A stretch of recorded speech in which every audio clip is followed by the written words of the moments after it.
اللہ رب العزت نے ہم سب کو کامیابی کے لیے پورا دین عطا فرمایا اور ہماری کامیابی کو اللہ نے دین کے ساتھ جوڑا۔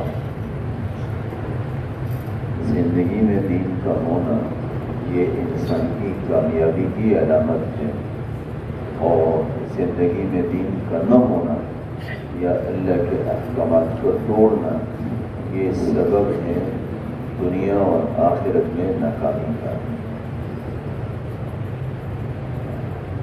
تو انسان کی زندگی میں دین آ جائے، اس کی محنت کرنا، اس کے لیے حضور پاک علیہ الصلوۃ والسلام نے جب آپ صلی اللہ علیہ وسلم پر اللہ نے آپ کو وحی عطا فرمائی، آپ کو پیغمبر بنایا، تو آپ صلی اللہ علیہ وسلم پر پہلی وحی نازل ہوئی، اقرأ بسم ربک الذی خلق۔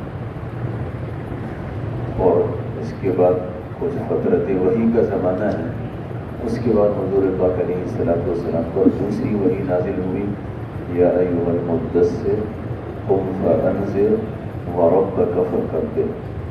یعنی احکامات کی ابتدا وہ دعوت والی محنت سے ہوئی۔ پہلا حکم یہ آیا کہ بھئی ایک کمبل اوڑھنے والے اٹھو اور اللہ کا ڈر لوگوں کو سناؤ۔ تو آپ صلی اللہ علیہ وسلم نے اس محنت کو شروع کیا کہ کس طریقے سے لوگوں کی زندگی میں دین آئے گا، اس لیے کہ اسی دین سے انسان کامیاب ہوگا۔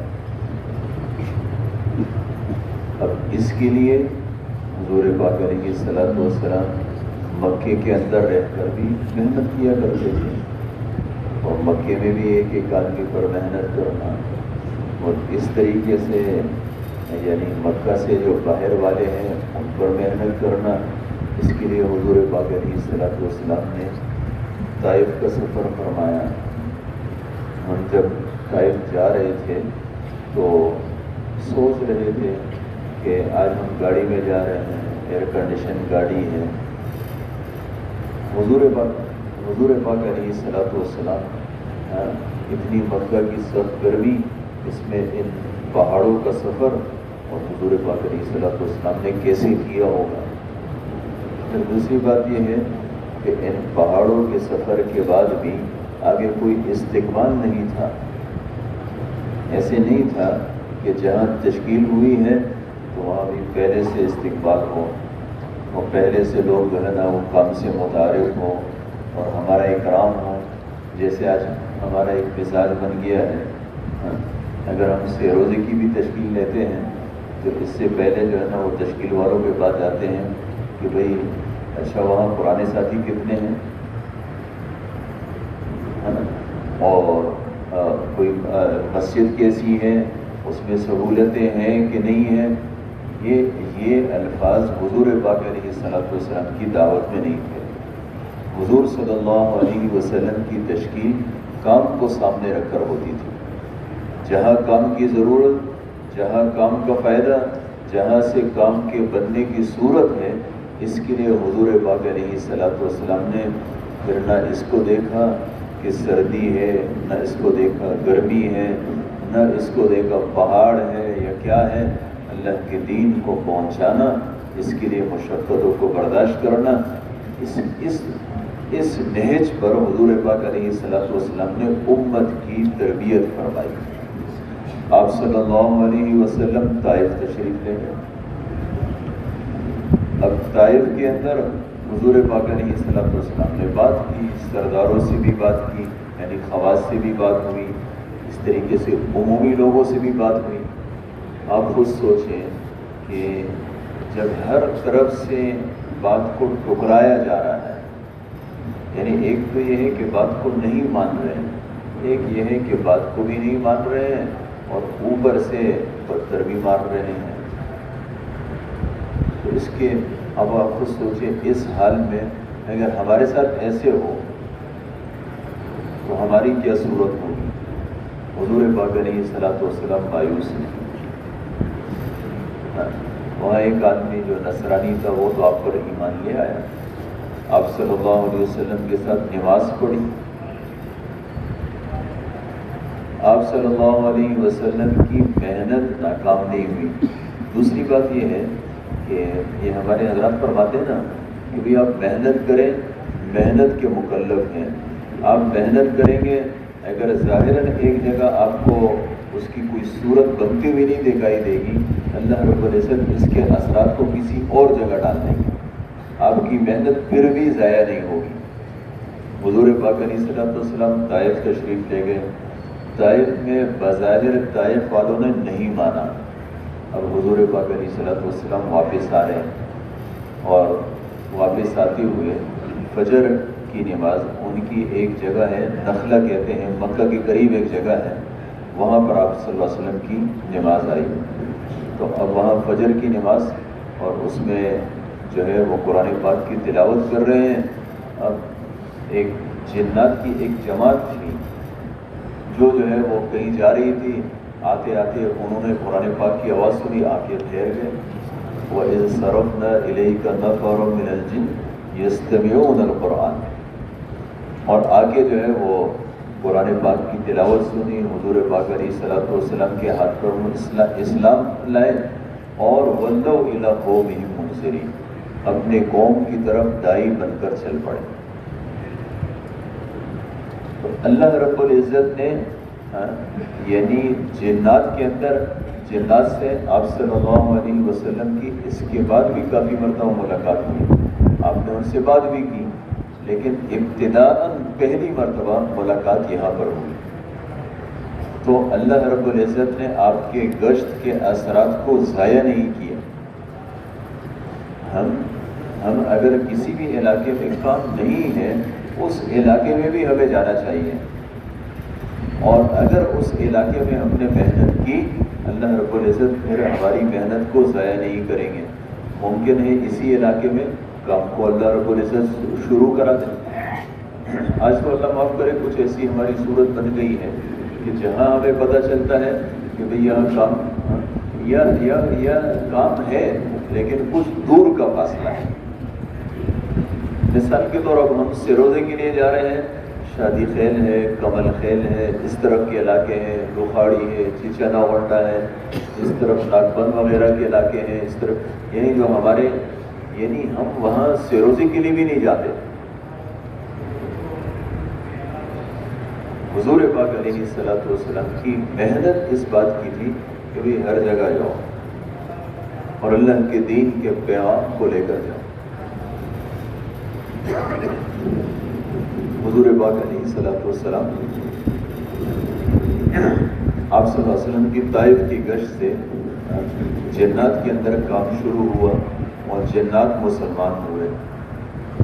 اس کے علاوہ حضور پاک علیہ الصلوۃ والسلام نے ایک میدان وہ یہ دیکھا کہ بھئی حج کے موقع پر مختلف اقوام کے لوگ آتے ہیں، اور یہاں چونکہ حج تو بہت پہلے سے ہو رہا ہے، زمانہ جاہلیت میں بھی حج ہوتا تھا، تو مختلف قبائل آتے تھے.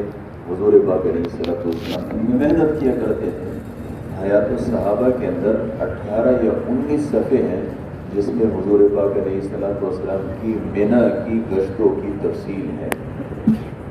آپ نے مینا میں کیسے دعوت دی اور کس سے ملے، اس نے کیا جواب دیا، کس سے ملے. یعنی آپ صلی اللہ علیہ وسلم ایک ایک قبیلے کے لوگوں کے پاس جاتے تھے، ان پر محنت کرتے تھے، ان کو دین کی طرف بلاتے تھے، اپنی مدد کی طرف متوجہ کرتے تھے. لوگ ٹھکراتے تھے، انکار کرتے تھے، کبھی کیا کبھی کیا، لیکن حضور پاک علیہ الصلوۃ والسلام ایک ایسی ہمت تھی کہ ان چیزوں سے اثر بالکل نہیں لیتے تھے. آج اگر ہم اپنے محلے میں محنت کرتے ہیں اور ہمارے محلے میں محنت کوئی صورت نہیں بنتی ہے، کچھ عرصے کے بعد ہمارے پرانے مضبوط ساتھی بھی جو ہے نا کیا ہے، مایوس ہو جاتے ہیں، مقامی کام کو چھوڑ بیٹھتے ہیں. جی کوئی بیٹھتا نہیں، کسی کے پاس یہ ذہن میں وہ عذر ہے کہ جی کوئی بیٹھتا نہیں. کوئی کہتا ہے جی اتنے تھوڑے سے تو لوگ ہیں، ہر ٹائم گشت کرو گے تو لوگ ناراض ہو جائیں گے. حضور پاک علیہ الصلوۃ والسلام موقعوں کی تلاش میں ہوتے تھے کہ کوئی موقع ملے میں اللہ کے دین کا پیغام پہنچاؤں.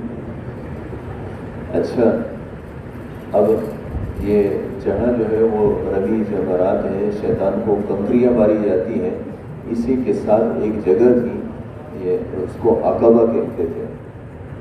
اللہ رب العزت نے اس کو بھی ضائع نہیں کیا، اور وہ جگہ اب بھی موجود ہے. ترکوں کا زمانہ آیا، انہوں نے اس پر ایک مسجد بنا دی، اور اس کے بعد وہ مسجد بھی جو ہے وہ دب گئی، اس کے اندر یہ مٹی وغیرہ اس کے اندر، پھر اس کے بعد دوبارہ کھدائی ہوئی، پھر نکل آئی. اب بھی وہ مسجد کی صورت موجود ہے جو اس جگہ کی ہے جس جگہ پر حضور پاک علیہ الصلوۃ والسلام انصار سے ملے تھے. ہمارے ساتھی بھی گئے، ہمارے ساتھی نے بھی جگہ دیکھی. آج کل اس کو مسجد البیع کہتے ہیں، کہ جہاں بیعت ہوئی تھی انصار سے. 6 آدمی تھے. اب یہ 6 آدمی حضور پاک علیہ الصلوۃ والسلام رات کے ٹائم ان کے پاس گئے اور ان سے بات کی، اللہ کے دین کی طرف بلایا، اور خلاصہ یہ ہے کہ یہ 6 اسلام میں داخل ہو گئے. اب جب یہ 6 اسلام میں داخل ہوئے تو یہ اپنے علاقے میں واپس گئے، اور انہوں نے 1 سال محنت کی، اور 1 سال محنت کرنے کے بعد آئندہ دوسرے سال میں یہ 12 تھے. یعنی ایک آدمی، یہ لوگ جو یہ 6 آئے تھے، یہ حضور پاک علیہ الصلوۃ والسلام کے ساتھ کتنا عرصے رہے ہوں گے؟ یقینی بات ہے کہ ایک تو مخالفت کا زور تھا، اور وہ تھا زیادہ سے زیادہ کچھ گھنٹے رہے ہوں گے، لیکن اس کچھ گھنٹوں کے اندر حضور پاک علیہ الصلوۃ والسلام کی وہ فکر، وہ غم ان کی طرح ایسے منتقل ہوا کہ کم سے کم نئے بھی تھے، 1 سال میں 1 آدمی کو ہم نے پیدا کر دیا. اب ہمارے جو ہے وہ اس وقت اسکول کالج کی چھٹیاں ہیں، اور ماشاءاللہ بہت سارے پرانے ساتھی ہیں جن کا تعلق اسی طبقے سے ہیں، ٹیچر حضرات ہیں، وہ اس وقت نکلتے ہیں. تھوڑا سا ہمیں سوچنا چاہیے کہ ہم جب اپنے سالانہ چلے کے لیے نکلتے ہیں، حالانکہ ہم نے کتنے اوقات لگا لیے، بیرون کے سفر ہو چکے، 4 مہینے لگائے، اس کے باوجود پرانے ساتھی سالانہ چلنے کے لیے آتے ہیں، وہی اپنا بستر اٹھا کے چل پڑتے ہیں، یا سارے کے سارے پرانے ساتھی ہیں مل کے آتے ہیں اور سالانہ چلنے کے لیے چل پڑتے ہیں. حضور صلی اللہ علیہ وسلم کی جو دعوت تھی وہ ایسی نہیں تھی. آپ صلی اللہ علیہ وسلم کی دعوت وہ یعنی کہ آپ صلی اللہ علیہ وسلم کی دعوت کو قرآن پاک میں اللہ نے ذکر کیا اور فرمایا وَدَاعِيًا إِلَى اللَّهِ بِإِذْنِهِ وَسِرَاجًا مُنِيرًا. آپ کی دعوت کو اللہ نے اس چراغ کے ساتھ صرف چراغ نہیں فرمایا منیرا، ایسا چراغ جو روشن کرنے والا ہو. اب آپ ایک چراغ تھے اور آپ کی 22-23 سالہ محنت سے 1,24,000 چراغ چلے. اس لیے حاجی صاحب رحمۃ اللہ علیہ فرماتے تھے، خاص طور پر 4 مہینے والوں سے پوچھتے تھے کہ بھائی تم نے اتنے عرصے میں تم نے 4 مہینے لگائے، اتنا عرصہ گزر گیا، تم نے اپنی محنت سے کتنے آدمیوں کو 4 مہینے کے لیے تیار کیا؟ یہی چیز ہمیں بھی سوچنی چاہیے. نہیں میں نے اتنے عرصے 4 مہینے لگا لیے، میرا اتنا عرصہ ہو گیا، آیا میں نے کتنے آدمیوں کو تیار کیا؟ ہمارے پرانے ساتھی ہوتے تھے کہ جب آدمی خود وقت کے لیے نکل رہا ہے تو اس کا کسی اور کو وصول کرنا آسان ہے. کسی کو آپ تیار کریں، چاہے اس نے 4 مہینے نہیں لگائے، جی میں سالانہ چلنے کے لیے جا رہا ہوں، آپ چلیں میرے ساتھ، 1 چلنا میرے ساتھ لگ جائے گا، باقی 2 چلوں کی آپ کی ترتیب بنا دیں گے، تو انسان آسانی سے تیار ہو جاتا ہے. تو اس وقت ضرورت اس بات کی ہے کہ ہمارے خاص طور پر یہ جو ٹیچر حضرات ہیں یا اسٹوڈنٹس ہیں، یعنی عصری مدارس کے طلبہ، یہ اپنے علاقوں میں ایسی محنت کریں. یعنی بہت سارا طبقہ ایسا ہوتا ہے جو اس وقت لگاتا ہے. اب ہماری ایسی محنت ہو کہ ہر پرانا ساتھی اپنے ساتھ جماعت لے کر نکلے، اور خاص طور پر یہ جو ہمارے عصری مدارس کے طلبہ ہیں، اسکول کالج کے لڑکے ہیں، یہ اگر ان پر ہم نے محنت کر لی اور ان کو کام پر لگایا، اور اس وقت ان کی چھٹیاں ہیں، ان کی یہ چھٹیاں اللہ کے راستے میں لگ گئی.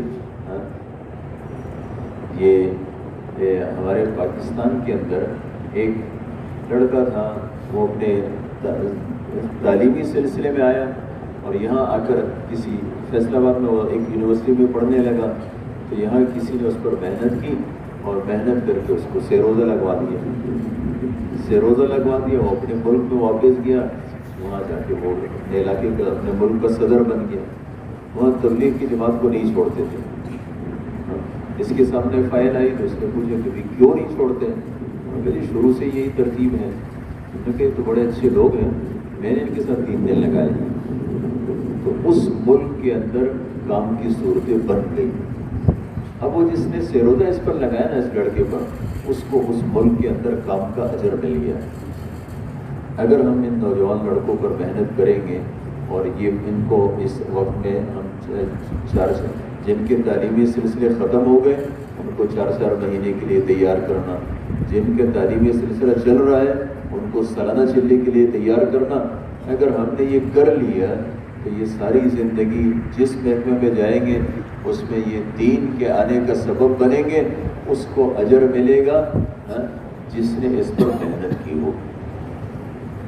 اس لیے اپنے اپنے علاقوں میں ان پر بھرپور محنت کرنا۔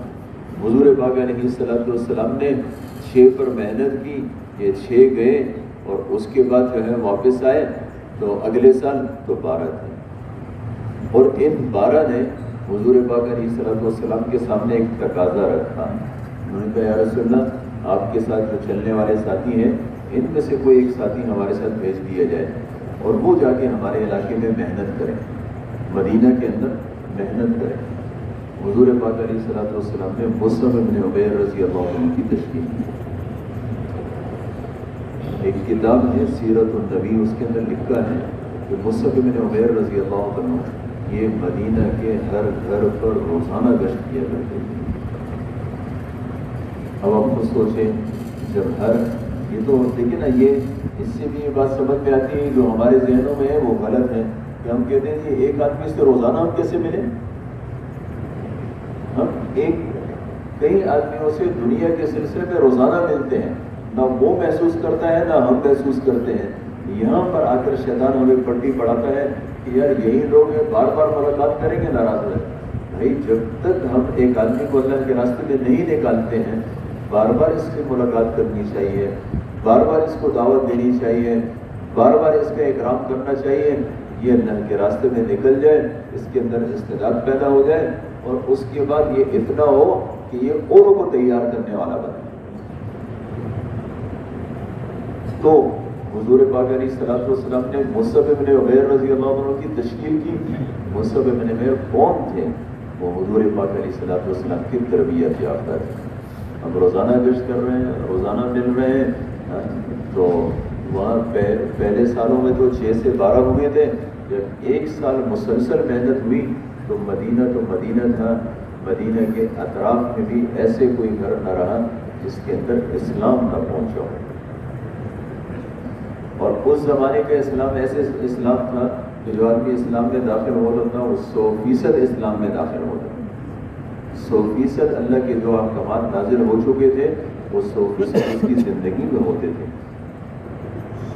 اور دوسری بڑی بات یہ ہے کہ اس زمانے میں ہر مسلمان دائی تھا، اپنے دین کا دائی تھا، اور دائی کی صفت یہ ہے اللہ کا ان کے ساتھ ہدایت کا وعدہ ہے، اس لیے اس کی زندگی میں ضرور دین آتا ہے۔ آج جو ہمارے اندر یہ مسئلہ بنا ہے نا کہ بھئی مسلمان ہے لیکن اللہ کے احکامات پر نہیں چلتا، اس کی بڑی وجہ یہ ہے کہ مسلمان ہے لیکن دین کا داعی نہیں۔ تو آپ صلی اللہ علیہ وسلم نے مصعب بن عمیر رضی اللہ عنہ کو بھیجا، انہوں نے 1 سال محنت کی، آئندہ سال تیسرے سال جب گئے، یہ پہلے سال بھی ان کی عقبہ کی جگہ پر ملاقات ہوئی، دوسرے سال بھی ہوئی اور تیسرے سال بھی ہوئی۔ تیسرے سال میں یہ کام کر دیا۔ اس سے یہ جو حج ہے اس کے ذریعے سے اسلام پھیلا ہے۔ ہمارے جو حضرات سوچتے ہیں نا یہ جو حج کی جماعتوں کو بھیجتے ہیں وہ بھی اسی وجہ سے بھیجتے ہیں۔ اب ہمارے ساتھی گئے اور ماشاءاللہ وہاں انہوں نے اتنے عرصے میں 53 ممالک کے لوگوں سے ملے ہیں۔ اب آپ خود سوچیں 53 ممالک میں جانا، یہ اب ہمارے جو تقریباً یعنی 50 دن 54 دن کے لگ بھگ کا وقت تھا. جب اتنے دنوں کے اندر 53 ممالک کے لوگوں سے ملنا یا ان ممالک میں جانا یہ کوئی آسان کام تو نہیں تھا. اور اللہ رب العزت نے وہاں سب کو جمع کر دیا، حج کے عنوان پر سب کو جمع کر دیا. اب حج کے عنوان پر جب سب جمع ہو جاتے تھے، حضور صلی اللہ علیہ وسلم دعوت کی فضا بناتے تھے، دعوت دیتے تھے. ہمارے حضرات چاہتے ہیں کہ بھئی اسی طریقے سے آج بھی ہو. دوسری بات یہ ہے کہ حضور پاک علیہ السلام کے زمانے میں جو حج ہوا تو حضور صلی اللہ علیہ وسلم جو حجۃ الوداع میں تھے اس میں کیا تھا؟ اس میں تو ایسے تھا کہ یہ یعنی تقریباً 22-23 سال سے یہ حضرات مسلسل قربانیاں کر رہے تھے، قربانیاں بھی کر رہے تھے اور دین کے لیے نکل بھی رہے تھے اور دین بھی ان کی 100% زندگیوں میں موجود تھا. یہ جو حج ہے یہ ایک تکمیلی دین کامل حج پر ہوا. الیوم اکملت لکم دینکم واتممت علیکم نعمتی ورضیت لکم الاسلام دینا. یہ آیت اللہ نے حج کے موقع پر نازل کی. حج کے موقع پر دین کامل ہوا، دین کامل ہوا. لیکن اس زمانے میں جتنے 1,24,000 تھے نا ان سب کی زندگیوں میں دین کامل تھا. تو ایک حج وہ بھی ہوا تھا. اچھا اس کے بعد کیا ہوا؟ اس کے بعد ایک اور ترتیب چلی، وہ یہ ہے کہ بھئی دور دور کے لوگ بھی مسلمان ہو گئے اور یہ بھی حج پر جاتے تھے. ہم اپنے علاقوں سے چلتے تھے تو جب یہ مکہ پہنچتے تھے کسی کے 3 مہینے لگتے تھے، کسی کے 4 مہینے لگتے تھے، کسی کے 5 مہینے لگتے تھے، کسی کے اس سے بھی زیادہ لگتے تھے. یہ قافلوں کی صورت میں چلتے تھے. جب قافلوں کی صورت میں چلتے تھے ان میں علماء ہوتے تھے، وہ ان کے ساتھ مذاکرہ کرتے تھے، دین کی باتیں سمجھاتے تھے، حج کی باتیں بھی سمجھاتے تھے. تو یہ جب 3 مہینے 4 مہینے 5 مہینے بھی یہ پیدل چلتے ہوئے جاتے تھے تو اس وقت تک ان کے جذبات بھی 100% دین والے ہوتے تھے اور ان کے اندر بھی دین کا جذبہ ہوتا تھا. قرآن پاک میں آتا ہے لیشہدوا منافع لہم، تاکہ یہ لوگ اپنے منافع کی جگہ پر حاضر ہو جس سے ان کی دنیا اور آخرت بنے گی. وہ جگہ ہیں وہ تقریباً 11 یا 15 جگہ جو ہے نا وہ علماء کرام نے ذکر کی ہے کہ اس میں دعائیں قبول ہوتی ہیں. اب ان کو ہر چیز کی قدر ہوتی تھی، اللہ سے مانگتے تھے، گڑ گڑاتے تھے. اب یہ جو حاجی آتے تھے اور اللہ سے مانگتے تھے ان کے ذریعے سے بھی ہدایت پھیلا کرتی تھی اپنے علاقوں کے اندر. پھر چلتے چلتے زمانہ چلتا رہا، ترقی ہوتی رہی. پھر ایک زمانہ ایسا آیا کہ بحری جہاز چلنے لگے. اور جب بحری جہاز چلنے لگے تو اس میں بھی جب لوگ چلتے تھے اس میں بھی کسی کے 15 دن، کسی کے 20 دن، کسی کے اس سے بھی زیادہ وقت لگا کرتا تھا. اس کے اندر بھی بحری جہاز کے اندر ان سے مذاکرے ہوتے تھے، دین کے مذاکرے، حج کے مذاکرے، دین کی اہمیت. یہ جو ساری چیزیں ہوا کرتی تھی نا، یہ حاجی جب اللہ کے دربار پر سامنے آتا تھا تو اس کی تربیت ہو چکی ہوتی تھی. پھر اس حج سے بھی دین پھیلا کرتا تھا اور کرتے کرتے ایک زمانہ ہمارا آیا جس زمانے کے اندر کیا ہے کہ بھئی آپ جہاز میں بیٹھے اور تقریباً 5-6 گھنٹے کے سفر کے بعد آپ مکہ پہنچ گئے. اب جب آپ یہاں سے گئے، یہاں سے اٹھ کے گئے، دکان سے اٹھ کر گئے اور دکان کی فضا، دکان کا ماحول، دکان کی سارے تقاضے یا گھر بار کے یا جو وہ ساری کی ساری چیزیں ذہن میں اور آپ مکہ میں پہنچ گئے. اچھا پھر ایک دوسرا مسئلہ پیدا ہوا، وہ یہ ہے کہ آج کل موبائل جو ہے ایک ایسا عام ہوا کہ وہاں پر بھی پہنچ کر جو ہے نا وہ موبائل اور اپنے علاقے سے رابطہ اور جو ہے نا اس کے بعد وہ تو ایسے ہیں جیسے وہ شاعر کہتا ہے کہ جسمی ہارونا وہ قلبی ردئی کو، جسم میرا تو یہاں ہے لیکن میرا دل تمہارے ساتھ لگا ہوا. تو وہی ہوتا ہے کہ جسم کے اعتبار سے وہاں ہوتے ہیں لیکن دل کے اعتبار سے، دماغ کے اعتبار سے، سوچ کے اعتبار سے وہ اپنے علاقوں میں. تو اس کی وجہ کیا ہے؟ اس کی وجہ سے وہ تربیت نہیں ہوتی. ہوتے وہیں پر ہیں، ہوتے حرم کے اندر ہیں، یعنی حرم کی زمین پر ہوتے ہیں، نماز رہ جاتی ہے. حاجی صاحب سے